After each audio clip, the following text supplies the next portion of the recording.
Rien ne s'oppose à midi touche à sa fin, mais d'abord, dans la série, plus c'est gros, plus ça passe, je vais lui refourguer le même sujet que j'ai déjà fait ce matin dans Europe 1 Bonjour avec Raphaël Duchemin. Voici la seule, l'unique, Eva Rock, pour donc la même chronique que ce matin à 6h50. Quasiment. Oli, elle a 15 ans, c'est une ado qui est pas très bien dans ses baskets. Elle est en rupture avec ses parents, alors elle traîne un peu dans la ville de Rochdale, c'est une ancienne cité ouvrière près de Manchester. Elle va rencontrer deux autres filles qui squattent un kebab qui est tenu par des Pakistanais qui adorent leur offrir boissons, alcool et autres sandwichs, mais tout ça n'est pas gratuit. Oli est violée par l'un d'entre eux et se retrouve embarquée dans un trafic sexuel.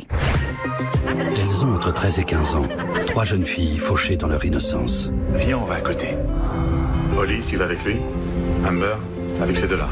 Tu m'appartiens maintenant. Si tu me trahis, je te tue.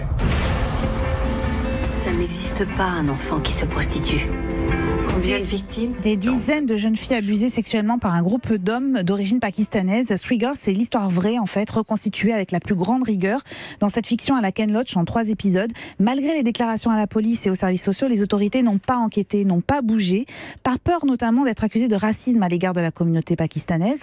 Et il a fallu attendre vraiment plusieurs années et la volonté d'un procureur pour que le dossier soit enfin examiné. C'est vraiment une fiction à voir, une série qui remue, qui bouleverse et dont il faut quand même louer la réalisation, le scénario et surtout la qualité de l'interprétation. Ça s'appelle Three Girls, c'est sur Arte à 20h55. Merci beaucoup Eva Rock.